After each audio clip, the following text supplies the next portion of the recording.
إن الحمد لله نحمده ونستعينه ونستغفره ونعوذ بالله من شرور أنفسنا ومن سيئات أعمالنا. من يهده الله فلا مضل له ومن يضلله فلا هادي له، وأشهد أن لا إله إلا الله وأشهد أن محمدا عبده ورسوله أرسله بالحق بشيرا ونذيرا. أعوذ بالله من الشيطان الرجيم. بسم الله الرحمن الرحيم. يا أيها الذين آمنوا اتقوا الله حق تقاته ولا تموتن إلا وأنتم مسلمون. يا أيها الناس اتقوا ربكم الذي خلقكم من نفس واحدة وخلق منها زوجها وبث منهما رجالا كثيرا ونساء، واتقوا الله الذي تساءلون به والأرحام إن الله كان عليكم رقيبا. يا أيها الذين آمنوا اتقوا الله وقولوا قولا سديدا يصلح لكم أعمالكم ويغفر لكم ذنوبكم، ومن يطع الله ورسوله فقد فاز فوزا عظيما. أما بعد، فإن أصدق الحديث كتاب الله، وخير الهدي هدي محمد صلى الله عليه وسلم، وشر الأمور محدثاتها، وكل محدثة بدعة، وكل بدعة ضلالة، وكل ضلالة في النار. فأعوذ بالله من الشيطان الرجيم. بسم الله الرحمن الرحيم. والفجر وليال عشر. تمام قسم کی حمد و ثنا، تعریف و توصیف اس وحدہ لا شریک کے لیے ہے جو تمام جہانوں کا اکیلا خالق و مالک ہے، جس نے اکیلا تنہا اس تمام کائنات کو پیدا کیا، جس نے اس تمام کائنات میں مختلف قسم کے مخلوقات کو پیدا کیے. ان تمام مخلوقات میں ہمیں انسانوں کو سب سے افضل مخلوق یعنی اشرف المخلوق بنا کر اس دنیا میں بھیجا. اس کے لیے تمام حمد اور ثنا اس کے لیے بیان کی جاتی ہے. اور درود و سلام ہو تمام انبیاء کرام پر، خصوصاً نبوت کی آخری کڑی جناب احمد مجتبی محمد مصطفیٰ صلی اللہ علیہ وسلم پر. اللہم صلی علی محمد وعلی آل محمد کما صلیت علی ابراہیم وعلی آل ابراہیم انکا حمید مجید. اللہم بارک علی محمد وعلی آل محمد کما بارکت علی ابراہیم وعلی آل ابراہیم انکا حمید مجید. حاضرین جمعہ، آج جو عنوان ہم آپ کے سامنے لے کر حاضر ہوئے ہیں وہ عشر ذی الحجہ کے فضائل اور اعمال. اب تک کے جتنے خطبے جمعہ گزر چکے ہیں، خطباء نے، علماء نے حج کے مواقع لے کر حج کے ارکان اور حج کی فضیلت اور حج کس طرح کیا جاتا ہے اس پر خطبے جمعہ دیتے آئے ہیں. اور آج کے خطبے جمعہ کئی علماء اکرام کے جو دیکھا گیا ہے پوسٹرز کے ذریعے وہ عشر ذی الحجہ سے ہی تعلق رکھتا ہے، کیونکہ آج 24 ذوالقعدہ ہے. آج 24 ذوالقعدہ ہے. 6 یا 5 دن بعد چاند نظر آئے گا ذوالحجہ کا، تو پھر ذوالحجہ شروع ہو جائے گا. اور یہ جو مہینے چل رہے ہیں شوال، ذوالقعدہ اور ذی الحجہ کے 10 ایام 10 دن، یہ حج کے ایام ہے، یہ حج کے مہینے ہیں، جو کہ اللہ کے رسول صلی اللہ علیہ وسلم کے حدیث ابن عمر رضی اللہ عنہ کہتے ہیں کہ اللہ کے نبی صلی اللہ علیہ وسلم نے ان مہینوں کو ایام حج کہا ہے. اور ابن عباس رضی اللہ عنہ کی تفسیر میں عباس رضی اللہ عنہ نے حج کی آیت کے نیچے انہی 3 مہینوں کو لکھتے ہیں اور کہتے ہیں کہ یہ حج کے مہینے ہیں. سامعین اکرام، آج کا جو عنوان ہم آپ کے سامنے لے کر آئے ہیں ذوالحجہ کے عشر ذوالحجہ کے ایام میں اس کی فضیلت اور اس کے کرنے والے اعمال آپ کے سامنے لے کر آئے ہیں.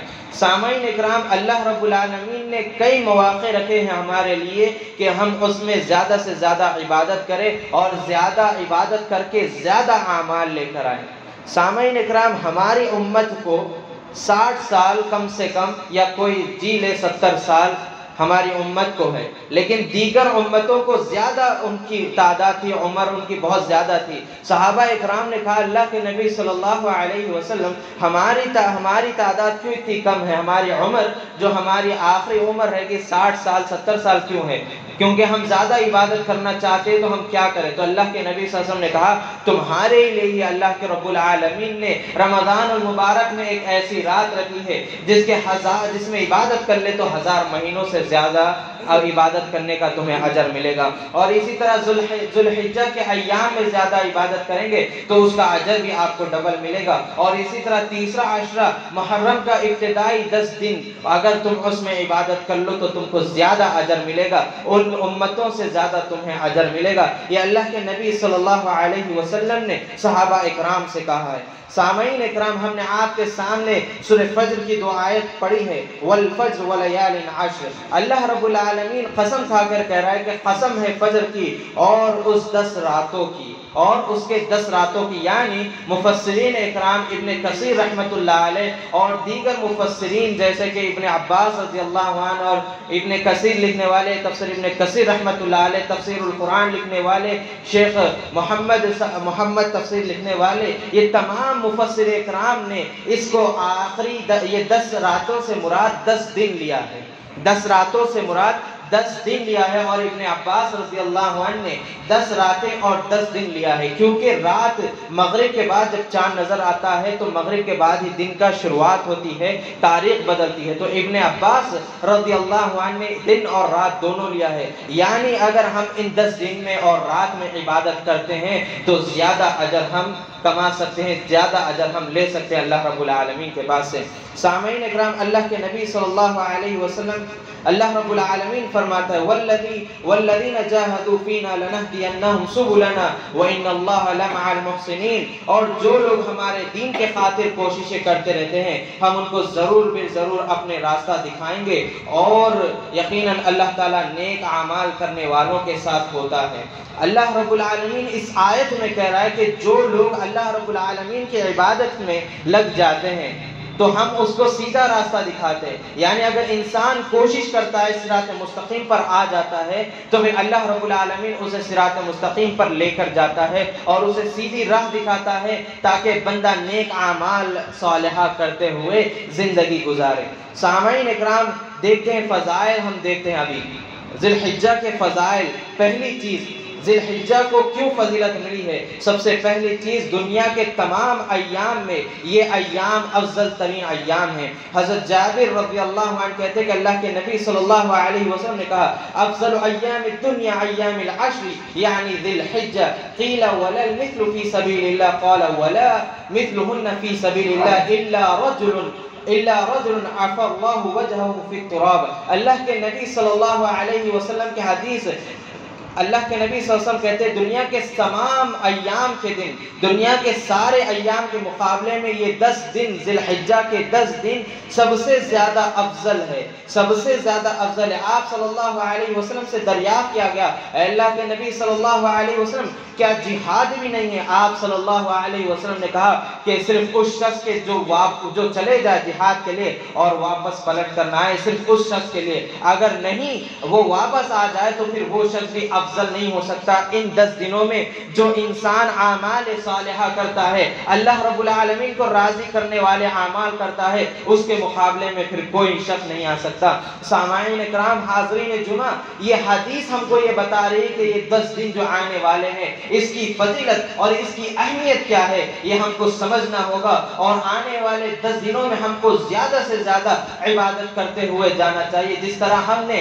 رمضان المبارک کے آخری ایام گزارے ہیں، آخری عشرہ گزارے ہیں، اسی طرح یہ عشرہ بھی ویسے ہی ہم کو گزارنا ہے۔ اللہ کے نبی صلی اللہ علیہ وسلم کمر بس لیتے تھے اور خوب محنت کرتے تھے، خوب عبادت کرتے تھے ان ایام میں، اور اسی طرح حضرت عبداللہ بن عباس رضی اللہ عنہ کہتے کہ اللہ کے نبی صلی اللہ علیہ وسلم کہتے ما من ایام عمل الصالح فیہ احب الی اللہ من هذه ایام یعنی ایام العشرہ۔ قال یا رسول اللہ ولا الجہاد فی سبیل اللہ؟ قال ولا الجہاد فی سبیل اللہ الا رجل خرج بنفسه وماله ثم لم يرجع من ذلك بشيء، یہ بھی حدیث یہ بتاتی ابو رواہ احمد کی حدیث ہے، اعمال صالحہ کی یہ ایام میں جو شخص کرتا ہے، جو شخص ان ایام میں اعمال صالحہ، آپ غور کریے یہاں پہ عمل نہیں کہا گیا، عمل تو انسان کرتا ہے لیکن یہاں پر اعمال صالحہ استعمال کیا اللہ کے نبی صلی اللہ علیہ وسلم نے، وہ عمل جو نیک عمل ہو، ہر عمل نہیں بلکہ نیک اعمال صالحہ جو شخص ان ایام میں کرتا ہے وہ سب سے افضل ہے، اور اللہ رب العالمین کو وہ شخص بہت زیادہ محبوب وہ شخص ہوتا ہے۔ اور اسی طرح سوال کیا گیا اللہ کے نبی صلی اللہ علیہ وسلم کیا جہاد نہیں افضل ہے؟ تو اللہ کے نبی نے پھر وہی جواب دیا کہ نہیں، جو شخص اگر جہاد کے لیے چلے جائے اور وہ مال لے کے جائے اور خود کو بھی لے کر جائے اور دونوں واپس نہ آئے، نہ اس کا مال واپس آئے نہ وہ خود واپس آئے، تو ہی وہ شخص افضل ہو سکتا ہے، ورنہ وہ شخص بھی واپس آ جائے تو افضل نہیں ہو سکتا اس شخص کے مقابلے میں جو ان 10 ایام میں زیادہ سے زیادہ اللہ رب العالمین کی عبادت کرتا ہے۔ سامعین اکرام، اللہ کے نبی صلی اللہ علیہ وسلم کے ایک صحابی رسول جن کا نام سعید بن جبیر رضی اللہ عنہ ہے، ان کے بارے میں آیا ہے کہ وہ ان 10 ایام میں عشر ذی الحجہ میں ایسی عبادت کرتے تھے جیسا یہ ایام آتا تو کمر بس کر ایسی عبادت کرتے تھے ان کے جیسی عبادت کوئی نہیں کرتا تھا۔ اللہ اکبر، جب یہ ایام آتے تو وہ ایسی عبادت کرتے تھے، ان کے علاوہ کوئی بھی ویسی عبادت نہیں کرتا تھا۔ یہ تھے سلف صالحین، یہ تھے اصحاب محمد صلی اللہ علیہ وسلم، کس قدر ان ایام کی وہ فضیلت سمجھتے تھے، کس قدر اس ایام کی وہ عظمت سمجھ کر اس میں ایام میں زیادہ سے زیادہ اللہ رب العالمین کے ہو جاتے تھے اور اللہ رب العالمین کی ہی عبادت کرتے ہوئے ان ایام کو گزارتے تھے۔ تو ہم کو بھی سلف صالحین کے اس طرز عمل کو یاد کر کے سن کر ہم کو بھی ویسے ہی ان ایام کو گزارنا چاہیے، نہ کہ لان تان چغلی خوری اور دوسرے شرک کے کاموں میں ہم کو ان ایام میں نہیں ہونا چاہیے، تاکہ ایام میں زیادہ سے زیادہ ہم عبادت کر سکے۔ دوسری فضیلت اس ایام کی، دوسری فضیلت یہ 10 عشرے جو آ رہے ہیں ان کی دوسری فضیلت انہی ایام میں یوم عرفہ ہے۔ یوم عرفہ انہی ایام میں آتا ہے جہاں پر یوم عرفہ حج کا اصل دن ہوتا ہے، وقوف عرفہ ہوتا ہے، حجاج اکرام وہاں پر آتے ہیں اور وہاں پر وقوف کرتے ہیں اور پھر وہاں پر خطبہ عرفہ ہوتا ہے، حج کا خطبہ ہوتا ہے، پھر 2 نمازیں اکٹھی پڑھی جاتی ہے، ظہر کی اور عصر کی نماز، اور پھر حجاج اکرام وقوف کرتے ہیں یعنی عرفہ میں کھڑتے ہیں، کب تک؟ مغرب تک کھڑتے ہیں، وہاں پر وہ زیادہ سے زیادہ عبادت کرتے ہیں، اللہ رب العالمین کی عبادت کرتے ہوئے وہ پورا دن گزار دیتے ہیں۔ سامعین اکرام، میدان عرفہ میں حجاج اکرام کے اللہ رب العالمین کہتا ہے کہ میں اپنے بندے کے تمام مغفرت قبول کر لیتا ہوں، اس کو عام مغفرت دے دیتا ہوں، اور حجاج اکرام سے اللہ رب العالمین بہت زیادہ قریب ہوتا ہے۔ یعنی دوسرے حدیثوں میں آیا کہ اللہ رب العالمین پہلے آسمان پہ آ جاتا ہے عرفے کے دن، یوم عرفہ کے دن اللہ رب العالمین بہت زیادہ قریب ہو جاتا ہے، اور اس دن شیطان اتنا روتا ہے اور اتنا ذلیل ہوتا ہے کہ اس سے زیادہ اور کبھی وہ ذلیل نہ ہوا تھا۔ سامعین اکرام، عرفہ کا دن وہ عرفہ کا دن ہے، اليوم اکملت لکم دینکم واتممت علیکم نعمتی ورضیت لکم الاسلام دینا۔ سورہ عمران کی یہ آیت اللہ رب العالمین نے، سورہ مائدہ کی آیت اللہ رب العالمین نے جو آخری آیت نازل کی ہے وہ میدان عرفہ میں نازل کی ہے، جب اللہ کے نبی صلی اللہ علیہ وسلم خطبہ عرفہ دے رہے تھے، اس وقت یہ آیت نازل ہوئی، اليوم اکملت لکم دینکم واتممت علیکم نعمتی ورضیت لکم الاسلام دینا۔ اے نبی صلی اللہ علیہ وسلم، آپ پر ہم نے یہ آیت نازل کر کے پوری مکمل قرآن کو نازل کر دیا، اور یہ آیت ہم آپ پر نازل کر کے اسلام کو مکمل کر دیا اور دین اسلام کو بحیثیت اسلام آپ کے لیے قبول کر لیا ہے۔ یہ آیت اللہ رب العالمین نے میدان عرفہ پر، حجاج اکرام بھی تھے، صحابہ بھی تھے، اور اللہ کے نبی صلی اللہ علیہ وسلم خطبہ عرفہ خطبہ حج دے رہے تھے، اس وقت یہ آیت نازل ہوئی۔ یہ آیت اس بات کی دلیل ہے کہ اسلام مکمل ہو گیا ہے، بعد میں جو بھی اس میں ایڈیشن ہوگا یہ تمام کے تمام بدعات میں شمار ہوگا، بدعات ہوگی، اس کے علاوہ دین کا حصہ وہ نہیں ہوگا۔ اور تیسری فضیلت یوم النحر ہوگا اس ایام میں، انہی 10 دنوں میں یوم النحر کا دن بھی ہے۔ یوم النحر اس دن کو کہتے ہیں جس دن ہم قربانی کرتے ہیں، اس دن کو کہتے ہیں جس دن ہم عید کی نماز پڑھتے ہیں۔ عید کی نماز پڑھنے کے بعد ہم جا کر قربانی دیتے ہیں۔ یہ یوم النحر وہی دن ہے جس دن ابراہیم خلیل اللہ اپنے لگتے جگر کو لے کر چلے گئے تھے، خواب دیکھے اپنے لگتے جگر کو ذبح کر رہے ہیں، اور وہ لے کر چلے گئے اپنے بیٹے کو، اور اپنے بیٹے سے کہا کہ اے بیٹے میں خواب دیکھا ہوں۔ کیا خواب دیکھتا ہوں؟ میں نے خواب یہ دیکھا ہے کہ میں تجھے ذبح کر رہا ہوں، بتا تیری کیا رائے ہے؟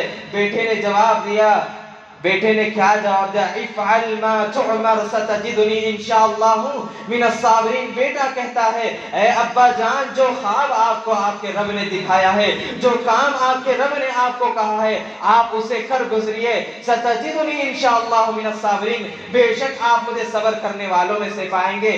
باپ 3 دن لگاتار خواب دیکھا ہے، 8، 9 اور 10 کو، اور پھر 10 تاریخ کو اپنی بیوی کو کہا، اپنی اہلیہ کو کہا کہ بیٹے کو نہلا دو، دھلا دو، اچھا لباس پہناؤ، میں بازار لے جانا چاہ رہا ہوں، میں تھوڑی دور تک لے جانا چاہ رہا ہوں۔ جب چلے گئے ابراہیم علیہ السلام لے کر، شیطان آ کر حاجرہ علیہ السلام کو اسی دن یوم النحر کے دن حاجرہ علیہ السلام کے پاس آ کر کہا کہ تمہارے فرزند کو ذبح کرنے لے جا رہے ہیں، تو کہتی ہے کہ نہیں، وہ اپنے بیٹے سے پیار کرتے بہت زیادہ۔ شیطان کہتا ہے کہ ان کے رب کا حکم ہے۔ دیکھیے حضرت حاجرہ علیہ السلام کو کس قدر ان کا ایمان تھا اللہ رب العالمین پر۔ بیٹا اس وقت ابراہیم علیہ السلام کو ملا، 80 سال کے اوپر تھے۔ بیٹا جب ملا، اللہ نے کہا کہ اپنی بیوی اور بیٹے کو چھوڑاؤ، مکہ وادی میں چھوڑ دیے۔ بیٹے اور بیوی سے دور رہے، جب پھر بیٹا بالغ ہونے کو آیا، اس کو ذبح کرنے کا حکم ملا۔ حاجرہ علیہ السلام کہتی ہے اللہ کا حکم ہے تو ابراہیم کو کرنا چاہیے۔ شیطان وہاں پر ذلیل ہو گیا۔ پھر آگے اسماعیل علیہ السلام کے پاس گیا، ابراہیم خلیل اللہ آگے چل رہے ہیں اور اسماعیل ذبیح اللہ پیچھے چل رہے ہیں۔ اسماعیل علیہ السلام کے پاس جاتا ہے شیطان، کہتا ہے تمہارے ابا تمہیں ذبح کرنے لے جا رہے، کہتے ہیں میرے ابا مجھ سے بہت زیادہ پیار کرتے، وہ مجھے نہیں ذبح کریں گے۔ اور پھر شیطان کہتا ہے نہیں، ان کے رب کا حکم ہے۔ تو کہا اسماعیل ذبیح اللہ نے اگر اللہ کا حکم ہے تو ابا جان کو یہ کام کرنا چاہیے۔ اور پھر ابراہیم علیہ السلام کے پاس جاتا ہے شیطان اور کہتا ہے کہ اے ابراہیم تمہارے بڑھاپے کا سہارا ہے یہ، تم کیا کر رہے ہو؟ اپنی بات سے پلٹ آؤ اے ابراہیم۔ ابراہیم علیہ السلام نہیں پلٹ آتے ہیں۔ وہاں پر ابراہیم خلیل اللہ نے اس شیطان کو، اس ابلیس کو کنکریاں مارتے ہیں۔ آج بھی جب 10 ذی الحج کو حجاج اکرام جمرات پر کنکری مارتے ہیں، ابراہیم علیہ السلام کی سنت اپناتے ہیں۔ اور اسماعیل علیہ السلام کو ابراہیم علیہ السلام کہتے ہیں اے بیٹے میں نے خواب دیکھا ہے، اور کیا خواب دیکھتا ہوں؟ تجھے ذبح کر رہا ہوں، بتا تیری کیا رائے ہے؟ بیٹا کہتا ہے افعل ما تؤمر ستجدنی انشاءاللہ من الصابرین۔ کوئی ہے اولاد اسماعیل ذبیح اللہ کے جیسا؟ باپ اگر کچھ کہہ دے تو بیٹا اس کی فرما برداری کرتا ہے۔ آج کے دور میں وہ بیٹا ابھی بالغ بھی نہیں ہوا، وہ افعل ما تؤمر کہہ دیا، ذبح ہونے والا ہے بیٹا، اس سے بڑا اور کیا ہو سکتا ہے؟ آج باپ ہم کو بلا لے، کچھ دنیاوی کام دے دے، ہم اس کی بات نہیں سنتے۔ ماں ہم کو بلائے، ہم اس کی بات نہیں سنتے۔ ابراہیم خلیل اللہ اپنے بیٹے کی بات سن کر خوش ہو گئے اور اسے زمین پر لٹایا۔ بیٹا کہہ رہا ہے کہ اے ابا جان آپ اپنی آنکھی پر پٹی باندھ لیجئے۔ اسی دن یوم النحر کے دن باپ پٹی باندھ لیتا ہے۔ ایک طرف اللہ رب العالمین ابراہیم خلیل اللہ کو کہہ رہا ہے کہ تم ذبح کرو اپنے لگتے جگر کو، ایک طرف اللہ رب العالمین چھری کو حکم دیا، اے چھری تو اسماعیل کے گردن پر خراش تک نہ آنا۔ کیا منظر تھا ہوگا، فرشتے بھی کیا سوچے ہوں گے اس وقت۔ یہ منظر، ایک باپ اپنے بیٹے کو ذبح کر رہا ہے، بیٹا بھی راضی اللہ کے حکم پر باپ کی فرما برداری کر رہا ہے، اور باپ بھی اللہ رب العالمین کی فرما برداری کر رہا ہے۔ آج ہمارے والدین ہم کو کہے کہ فجر کی نماز کو جاؤ تو ہمارے اولاد آج نہیں جاتے، ہماری اولاد اتنی نافرمان ہے۔ ہم کو ابراہیم خلیل اللہ جیسے بننا ہے اور تمام اولاد کو اسماعیل ذبیح اللہ جیسا بننا ہوگا۔ سامعین اکرام، اپنے آپ کو ابراہیم جیسا بناؤ تو اپنی اولاد بھی اسماعیل علیہ السلام جیسا بنے گی۔ ہم کو ضرورت ہے علماء، ہم کو ضرورت ہے انبیاء کی سیرت سے کچھ نہ کچھ سیکھے اور کوشش کرے، اللہ رب العالمین پھر آپ کو لا کر صراط مستقیم پر کھڑا دے گا۔ اور اسی طرح چوتھی فضیلت، انہی ایام میں متعدد عبادتیں اکٹھی ہو جاتی ہے۔ مثال کے طور پر ابن حجر اسقلانی رحمہ اللہ فتح الباری میں کہتے ہیں والذی یظہر ان السبب فی امتیاز عشر ذی الحجہ لمکان اجتماع امہات العبادت فیہ وہی الصلاة والصیام والصدقہ والحج ولا یأتی ذلك فی غیرہ۔ علامہ ابن حجر اسقلانی رحمہ اللہ کہتے ہیں کہ ان دنوں میں عبادتیں اکٹھی ہو جاتی ہے، 4 عبادتیں، کئی عبادتیں اکٹھی ہو جاتی ہے۔ مثال کے طور پر سب سے پہلی نماز نماز جو ہر حال میں آپ کو پڑھنا ہے، روزہ بھی ہے، اور تیسرا صدقہ خیرات ہے، اور چوتھا حج ہے. یہ تمام عبادتیں ان ایام میں شامل ہو جاتے ہیں. تو سامعین اکرام، ہم کو ان ایام میں زیادہ سے زیادہ عبادتیں کرنی چاہیے اور اللہ رب العالمین کو راضی کرنے والے عمل کرتے ہوئے جانا چاہیے. گناہوں سے اپنے آپ کو بچاتے ہوئے نیکی کی طرف زیادہ سے زیادہ سبقت لے جانے کی ہم کو کوشش کرتے رہنا چاہیے. اسی طرح سامعین اکرام، ذوالحجہ کے چند اعمال ہے جو آپ کے سامنے بتانا ضروری سمجھتا ہوں. سامعین اکرام، سب سے پہلا مناسک حج اور عمرہ کی ادائیگی ہوتی ہے. ان 10 دنوں میں عمرہ اور حج کی ادائیگی ہوتی ہے. یہ 10 دن افضل 10 دن ہے. ایام الدنیا ایام العشر ذی الحجہ، اللہ کے نبی صلی اللہ علیہ وسلم نے کہا. اللہ کے رسول صلی اللہ علیہ وسلم کی حدیث، حضرت اللہ کے نبی صلی اللہ علیہ وسلم کی حدیث ہے. اللہ کے رسول صلی اللہ علیہ وسلم فرماتے ہیں: العمرۃ الی العمرۃ کفارۃ لما بینہما والحج مبرور لیس له جزاء الا الجنہ. اللہ کے نبی صلی اللہ علیہ وسلم فرماتے ہیں ایک عمرہ دوسرے عمرہ کے درمیان کے گناہوں کو مٹا دیتا ہے. ایک عمرہ کرا انسان، پھر اس کے بعد دوسرا عمرہ کر رہا ہے، تو ان دونوں کے درمیان جتنے گناہ ہوئے صغیرہ گناہ وہ اللہ رب العالمین مٹا دیتا ہے. الحج مبرور لیس له جزاء الا الجنہ. اور حج مبرور کا جزا کیا ہے؟ صرف جنت کے اور کچھ نہیں ہے. حج مبرور کیا ہے؟ حج مبرور وہ حج ہے جس میں آپ اللہ رب العالمین کی عبادت کرتے ہوئے چلے، آپ اللہ رب العالمین کی نافرمانی نہ کرتے ہو، اور وہاں پر آپ حج کے لیے چلے گئے تو پھر حج میں آپ کو کرنا کیا؟ کرنا نہیں چاہیے. جو کام ہے وہ کرنا نہیں ہے. ایک تو عورت کے ساتھ، اپنی بیوی کے ساتھ ملنا نہیں ہے، اور دوسرا ایسے اقوال نہیں کرنا چاہیے جس سے اللہ رب العالمین ناراض ہوتا ہو. شرک سے سب سے پہلے جو ہے شرک سے پاک ہونا چاہیے، اور اسی طرح بیوی سے نہیں ملنا چاہیے، اور انہی ایام کے دوران آپ کو ریاکاری نہیں کرنا چاہیے، اور پھر گالی گلوچ نہیں کرنا چاہیے، لڑائی جھگڑا نہیں کرنا چاہیے. اور یہ اعمال اگر آپ نہیں کرتے ہیں، ان کے ہٹ کے آپ اعمال کرتے اعمال صالحہ، تو پھر آپ کا حج مبرور ہوگا انشاءاللہ. اور وہ حج مبرور کے کچھ نشانیاں ہیں جو کہ انسان آنے کے بعد زیادہ سے زیادہ عبادتوں میں مشغول ہو جاتا ہے، مسجد میں ہی زیادہ وہ وقت اپنا لگاتا ہے. اور اسی طرح سامعین اکرام، دوسرا عمل ان ایام میں کرنے کا وہ روزہ ہے. ابو سعید خدری رضی اللہ عنہ روایت کرتے ہیں کہ اللہ کے نبی صلی اللہ علیہ وسلم فرماتے: ما من عبد يصوم يوما في سبيل الله الا باعد الله بذلك يوم وجهه عن النار 70 خريفا.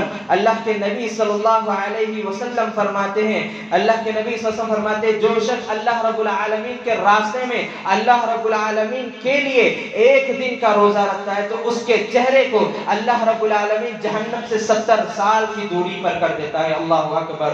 ایک روزہ، ایک دن کا روزہ اگر کوئی شخص اللہ رب العالمین کے لیے رکھتا ہے، اس کے چہرے کو اللہ رب العالمین 70 سال کی دوری پر رکھ دیتا ہے. سامعین اکرام، ان ایام میں ہم کو روزے بھی رکھنا ہے. جو ایام آ رہے ہیں 9 روزے بھی آپ رکھ سکتے ہیں اگر آپ چاہیں تو. عرفے کا روزہ بھی رکھ سکتے ہیں. عرفہ 9 تاریخ کو عرفہ کہتے ہیں. عرفہ میدان عرفہ سعودی عرب میں ہے، وہاں کے حساب سے نہیں بلکہ ہمارے حساب سے ہم کو روزہ رکھنا ہے. اور اگر جو شخص رکھتا ہے 9 کے 9 روزے تو 70 سال کی دوری ایک روزہ رکھنے پر ہے. تو پھر آپ کر لیجئے کیلکولیٹ کتنے سال کی دوری آپ کا چہرہ دور ہو جائے گا. لیکن شرط یہ ہے کہ اخلاص ہونی چاہیے.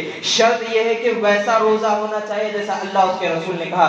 شرط یہ ہونی چاہیے کہ سب سے پہلے آپ توحید پر رہنا، آپ کے اندر شرک نہیں ہونا، ریاکاری نہیں ہونا. اگر آپ توحید پر ہے تو پھر دیکھو کہ میں توحید پر ہوں تو دوسرے نمبر پر شرک اصغر سے پاک ہو، ریاکاری سے پاک ہو. اور اس کے بعد روزہ رکھنے کے بعد روزے کو ضائع نہ کرو گالی گلوچ کر کے. روزہ رکھ کر آپ دوسرے کو گالی گلوچ کرتے ہوئے نہ جائے. روزہ رکھے تو اس کا حق بھی ادا کرے. روزے کی حالت میں نماز قرآن کی تلاوت زیادہ سے زیادہ کرنا چاہیے. اسی طرح اللہ کے نبی صلی اللہ علیہ وسلم کی حدیث ہے: کان رسول اللہ صلی اللہ علیہ وسلم یصوم 90 ذی الحجہ ویوم عاشوراء وثلاث ایام من کل شہر. اللہ کے نبی صلی اللہ علیہ وسلم ذو الحجہ کے پہلے 9 دن روزہ رکھا کرتے تھے. اسی طرح یوم عاشوراء کا، اور اسی طرح مہینے کے 3 دن آپ ایام 20، 13، 14 اور 15 کو آپ روزہ رکھتے تھے. ان احادیث سے ہم کو یہ معلوم ہوا کہ 9 ذی الحج تک، 1 سے 9 ذی الحج تک ہم کو روزہ رکھنا چاہیے. سامعین اکرام، اسی طرح ایک اور حدیث بیان کی جاتی ہے کہ عمّہ عائشہ کی اما عائشہ سے ہے کہ اما عائشہ کہتی ہے میں نے کبھی نہیں دیکھا اللہ کے نبی صلی اللہ علیہ وسلم کو ان 9 دنوں میں آپ نے روزہ رکھا. تو امام نووی رحمہ اللہ کہتے ہیں اس حدیث کو لا کر شاید اس ایام میں اللہ کے نبی صلی اللہ علیہ وسلم بیمار ہو, اما عائشہ جب دیکھی ہو تو بیمار ہو, یا پھر ہو سکتا ہے کہ اللہ کے نبی صلی اللہ علیہ وسلم کو خدشہ ہو جائے اگر میں یہ روزے مسلسل رکھتا چلو جاؤں تو پھر اللہ رب العالمین اسے فرض کر دے اور میری امت پر نقصان ہو جائے, میری امت یہ کر نہ سکے. اس لیے اللہ کے نبی صلی اللہ علیہ وسلم کچھ چیزیں چھوڑ دیتے اور کچھ چیزیں پکڑ لیتے. امام نووی رحمۃ اللہ علیہ رمضان کے تراویح کی نماز کو لا کر یہاں پر بتایا جس طرح اللہ کے نبی صلی اللہ علیہ وسلم نے 23, 25 اور 27 3 دن پڑھائی, 2 دن پڑھائی اور تیسرے دن نہیں آئے, اسی طرح شاید اللہ کے نبی صلی اللہ علیہ وسلم نے رکھتی آئے پھر 1 سال نہیں رکھا جس میں اما عائشہ دیکھی ہو. یہ چیز کو لا کر امام نووی رحمہ اللہ نے بات کو واضح کہہ دیا ہے. تو ہم کو اس 9 دن بھی ہم کو زیادہ سے زیادہ روزہ رکھنا چاہیے اور اسی طرح نماز کا اہتمام کرنا چاہیے. نماز ہر حال میں آپ کو پڑھنی چاہیے. سامعین اکرام, نماز واحد عبادت ہے جو آپ کتنی بھی بیماری حالت میں ہو, چاہے آپ ہسپتال میں ہو تو بھی آپ کو نماز پڑھنا چاہیے. اور نماز اگر جو شخص پڑھتا ہے اللہ رب العالمین کے زیادہ سب سے زیادہ قریب ہو جاتا ہے. اللہ کے نبی صلی اللہ علیہ وسلم کی حدیث حضرت ابو ہریرہ رضی اللہ عنہ روایت کرتے ہیں ان اللہ تعالی قال ما عبد لي وليا فقد آذنته بحرب وما تقرب الى عبد بشيء احب الى الله مما افترضته وما يزال عبدي يتقرب الى بالنوافل حتى احبه. حدیث بڑی ہے, بخاری کی حدیث ہے. اللہ تعالیٰ فرماتا ہے جو شخص میرے دوست سے دشمنی کرتا ہے میں اس کے ساتھ اعلان جنگ کرتا ہوں. اللہ کے دوستوں نے انما ولی اللہ من عباده العلماء, اللہ کے دوست جو نیک عبادت کرتے ہیں, علماء میں نیک لوگ جو زیادہ عبادت کرتے ہیں. اور اسی طرح جو شخص نیک عبادتیں کرتا ہے اللہ رب العالمین کو راضی کرتے ہوئے جاتا ہے. اللہ رب العالمین کے لیے مسجد میں بیٹھ کر نماز کا اہتمام کرتا ہے اور نماز کا انتظار کرتا ہے. یہ اللہ رب العالمین کا زیادہ تقرب, زیادہ قریب دوست شخص ہے. اگر اس سے کوئی شخص دشمنی کرتا ہے اللہ رب العالمین فرماتا ہے کہ میں اس سے اعلان جنگ کرتا ہوں. اور اسی طرح اللہ رب العالمین کہتا ہے بندہ میرے سے زیادہ قریب اس وقت ہوتا ہے جب وہ نوافل پڑھتا ہے. نوافل پڑھنے والے کے ساتھ اللہ رب العالمین بہت زیادہ قریب ہے. تو فرض نمازوں پر کیا خیال ہو سکتا ہے. فرض نماز فرض ہے, آپ کو لازم ضروری ہے کہ وہ پڑھنا چاہیے. اور اسی طرح نماز ہر حال میں سال کے 12 مہینے آپ کو پڑھنا چاہیے. بارہا میں اس منبر سے اور کئی مقامات سے میں نے شیخ حافظ زبیر علی زئی رحمہ اللہ کے بارے میں کہا کہ وہ کس قدر نماز پڑھا کرتے تھے. وہ آخری وقت میں جب ہسپتال میں گئے وہ بے ہوش ہو جاتے, سوال ہوتا کیا وقت ہے, وہ ان کو جواب دیا جاتا کہ ظہر کا وقت ہے. نماز پڑھتے پڑھتے بے ہوش ہو جاتے, ہوش آتا سوال کون سا وقت ہے, کہا جاتا عصر کا وقت ہے. نماز پڑھتے بے ہوش. اسی طرح دنیا سے خیر بات کہہ کر چلے گئے. پچھلے سال مئی کے مہینے میں حافظ مبشر احمد ربانی رحمہ اللہ جو پڑوس ملک کے تھے ان کی وفات کیسے ہوئی. ان کا آخری دن گھر میں تھے, بستر پر تھے, نہیں ہو سکتا تھا, گھر پر نماز پڑھ رہے تھے چیر پر بیٹھ کے. جس دن روح قبض ہونے والی تھی اپنے بیٹے یا بھائی سے کہا کہ آج میں مسجد جا کر نماز پڑھوں گا اور چل کر جاؤں گا اور چیر پر نہیں بلکہ کھڑ کر نماز پڑھوں گا. وہ مسجد آئے, چل کر کھڑ کر نماز پڑھ رہے ہیں اور اسی دوران ان کی روح قبض ہو جاتی ہے. یہ ہے انما یخشى اللہ من عباده العلماء. اور یہی ہے اللہ رب العالمین کے ولی. جس قدر دنیا میں وہ عبادتیں کرتے ہیں, جس قدر وہ دنیا کو خرچ کرتے ہوئے جاتے ہیں, جس قدر وہ دنیا کو جو شخص دنیا گزارتا ہے آخری وقت بھی ان کا ویسا ہی ہوتا ہے. اگر وہ دنیا میں رہتے اللہ رب العالمین کے بن کے تو اللہ رب العالمین بھی آخری وقت میں ان کو اپنا بنا کر ہی اور اپنی عبادت کرتا ہوا ہی بلاتا ہے. تو ہم کو بھی ان ہستیوں سے سبق سیکھتے ہوئے اپنی زندگی ویسے گزارے جیسے اللہ اور اس کے رسول نے کہا, اور اسی طرح زندگی گزارتے ہوئے ہم اس دنیا سے چلے جائیں اور ہمارے آخری کلمے ہماری زبان سے کلمے شہادت نکلے. سامعین اکرام, اسی طرح چوتھی چیز اللہ رب العالمین کا زیادہ سے زیادہ ذکر کرنا چاہیے. اس کے لیے بہت سارے احادیث ہے, بہت سارے اللہ کے رسول صلی اللہ علیہ وسلم کہتے ہیں کہ زیادہ سے زیادہ اللہ رب العالمین کی تحلیل و تمہید ان ایام میں زیادہ سے زیادہ اگر جو شخص کرتا ہے اللہ رب العالمین اس کو اپنا قریبی بنا لیتا ہے. سبحان اللہ والحمد للہ ولا الہ الا اللہ واللہ اکبر, یہ 4 کلمات ایسے ہیں کہ سمندر کی جھاگ کے برابر اگر گناہ ہوں گے آپ کے تو اللہ رب العالمین اس کو معاف کر دیتا ہے. اور اللہ اکبر کہیں گے تو آپ کے 10 گناہ مٹ جائیں گے اور 10 گنا اجر آپ کا مل جائے گا. اور الحمدللہ اگر آپ کہیں گے آپ کو کچھ نقصان میں آپ کو کچھ فائدہ نہیں ہوا ہے, نہ آپ پانی پیے ہیں نہ آپ کو کچھ نفع ہوا ہے, خالی آپ بیٹھے ہوئے ہیں اور آپ نے کہا الحمدللہ رب العالمین, تو الحمدللہ رب العالمین آپ کو نقصان آپ کو نفع نہیں پہنچا پھر بھی آپ کہہ دیے تو 30 گنا مٹا دے گا اللہ رب العالمین اور 30 گنا اجر آپ کو دے گا. لیکن سبحان اللہ والحمد سبحان اللہ اللہ اکبر لا الہ الا اللہ پر 10 گنا مٹا دے گا اور 10 گنا اجر لکھ دے گا. لیکن الحمدللہ رب العالمین آپ کہیں گے کچھ بھی فائدہ نہ ہو کچھ بھی نقصان نہ ہو خالی بیٹھے کہہ دیں تو 30 گنا مٹ جائیں گے اور 30 گنا اجر آپ کو لکھ دیا جائے گا. اسی طرح اللہ کے نبی صلی اللہ علیہ وسلم کہتے ہیں کہ میں جب گیا تھا معراج کے سفر پر تو ابراہیم خلیل اللہ وہاں پر تھے اور کہا کہ اے محمد صلی اللہ علیہ وسلم آپ کی امت کو میری طرف سے سلام کہیے گا اور انہیں میری طرف سے یہ کہیے گا جنت میں شجر لگا جاتا ہے یعنی درخت لگایا جاتا ہے. یعنی اللہ کے نبی صلی اللہ علیہ وسلم نے کہا جو شخص کہے سبحان اللہ والحمدللہ ولا الہ الا اللہ واللہ اکبر تو اللہ ایک ایک درخت اس کے لیے لگ دیا جائے گا. حضرت ابو ہریرہ رضی اللہ عنہ کہتے ہیں کہ میں درخت لگا رہا تھا, اللہ کے نبی صلی اللہ علیہ وسلم آئے اور آ کر کہا اے ابو ہریرہ تمہیں اس سے زیادہ شجر لگانے کی بات نہ بتا دوں؟ تو کہا اللہ کے نبی صلی اللہ علیہ وسلم بتائیے. تو کہا تم سبحان اللہ والحمدللہ ولا الہ الا اللہ واللہ اکبر آپ تم کہتے رہو تو اللہ رب العالمین ہر کلمے کے بدلے تمہارے لیے جنت میں ایک درخت لگا دیا جائے گا. تو سامعین اکرام یہ فضائل ہے, ان ایام میں زیادہ سے زیادہ ہم کو کرنا چاہیے, زیادہ سے زیادہ ہم کو تسبیحات پڑھنا چاہیے, زیادہ سے زیادہ اللہ رب العالمین کے پاس ہم کو ہونا چاہیے. اور اسی طرح یہ تسبیحات ڈھال ہے, کس سے ڈھال ہے؟ اللہ کے نبی صلی اللہ علیہ وسلم کہتے ہیں خذوا حذرکم اپنی ڈھال لے لو. صحابہ کہنے لگے اللہ کے نبی جنگ تو نہیں ہے پھر کس کی ڈھال؟ تو کہا جہنم کے لیے اپنے چہرے کو جہنم سے ڈھال بنا لو. اور کیا پڑھو سبحان اللہ والحمدللہ ولا الہ الا اللہ واللہ اکبر یہ پڑھتے رہو اور اپنے چہرے کو جہنم کی آگ کے سامنے ڈھال بنا لو, یعنی یہ ڈھال بن کر تمہارے سامنے آ جائیں گے. سامعین اکرام اور زیادہ سے زیادہ صدقہ خیرات کسی دن ایام میں ہم کو کرنا چاہیے اور زیادہ سے زیادہ خیریں گے, دن ہو یا رات ہو اللہ رب العالمین ہمیں دگنا اس کا اجر دے گا. اور اسی طرح قربانی بھی انہی ایام میں آتی ہے. انشاءاللہ یہاں پر دوسرے خطبے میں جو خطیب آئیں گے وہ قربانی کے مسائل بیان کریں گے یا پھر جو ان کا عنوان ہوگا. لیکن اللہ کے نبی صلی اللہ علیہ وسلم کی 2 احادیث بیان کر کے اپنی بات ختم کرتا ہوں. اللہ کے نبی صلی اللہ علیہ وسلم کہتے ہیں انما نبدأ یوما حادی نصلی ثم نرجی فنحر ثم فلما اصبح. اللہ کے نبی صلی اللہ علیہ وسلم کہتے ہیں آج کا دن بہت خوشی کا دن ہے. اس دن ہم سب سے پہلے عید کی نماز پڑھیں گے اور اس کے بعد لوٹیں گے گھر کی طرف اور گھر جا کر ہم وہاں پر کیا کریں گے؟ قربانی کریں گے. اس حدیث سے واضح ہو گیا ہے کہ نماز کے بعد قربانی ہے, نماز سے پہلے قربانی نہیں ہے. دوسری حدیث میں اللہ کے نبی صلی اللہ علیہ وسلم کہتے ہیں کہ اس شخص کی قربانی نہیں جو عید کی نماز سے پہلے کر دے, وہ اپنے گھر والوں کو صرف گوشت دے رہا ہے, قربانی نہیں دے رہا. اسی طرح حدیث ہے اللہ کے نبی صلی اللہ علیہ وسلم کے صحابی سے سوال کیا گیا حضرت ابن عمر سے کہ عید کا یہ جو قربانی ہے فرض ہے یا سنت ہے؟ کہا ضحى رسول اللہ صلی اللہ علیہ وسلم والمسلمون, اللہ کے نبی صلی اللہ علیہ وسلم اور مسلمان اس دن قربانی کیا کرتے تھے. وہ سوال پھر سے کیا کہ فرض ہے یا سنت؟ تو کہنے لگا کیا عقل نہیں ہے؟ میں کہہ رہا ہوں کہ اللہ کے نبی صلی اللہ علیہ وسلم اور مسلمان قربانی کیا کرتے تھے.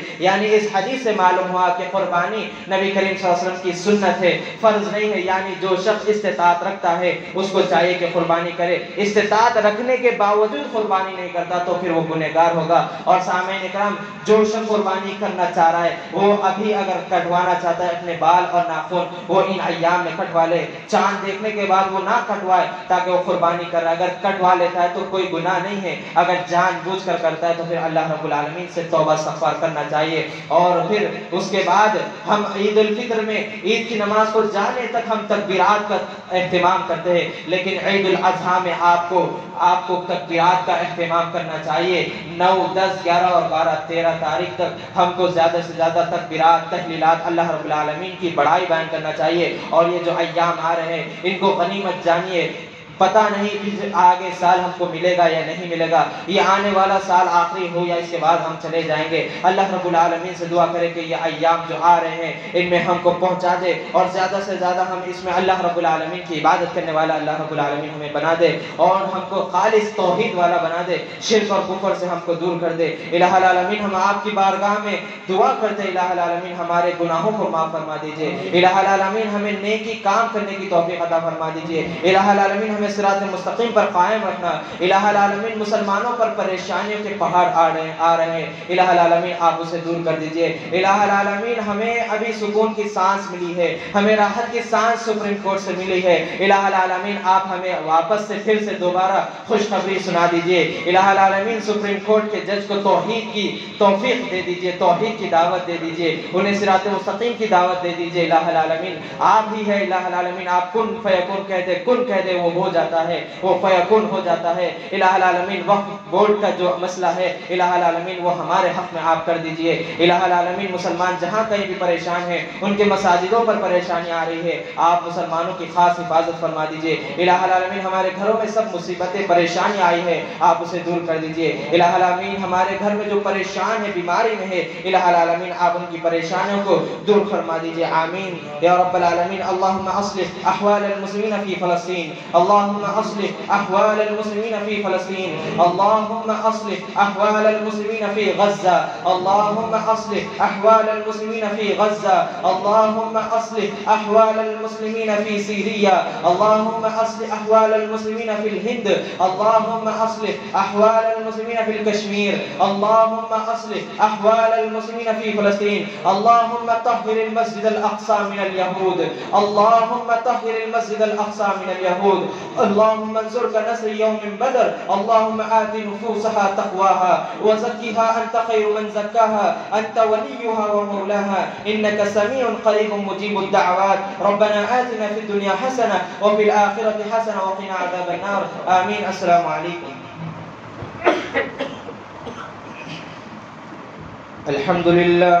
الحمد لله نحمده ونستعينه ونستغفره ونعوذ بالله من شرور أنفسنا ومن سيئات أعمالنا، من يهده الله فلا مضل له ومن يضلله فلا هادي له، وأشهد أن لا إله إلا الله وأشهد أن محمدا عبده ورسوله، اللهم صل على محمد وعلى آل محمد كما صليت على إبراهيم وعلى آل إبراهيم إنك حميد مجيد، اللهم بارك على محمد وعلى آل محمد كما باركت على إبراهيم وعلى آل إبراهيم إنك حميد مجيد، إن الله يأمر بالعدل والإحسان وإيتاء ذي القربى وينهى عن الفحشاء والمنكر والبغي يعظكم لعلكم تذكرون، فاذكروا الله يذكركم واشكروا على نعمه يزدكم ولذكر الله أكبر والله يعلم ما تصنعون، قوموا إلى الصلاة.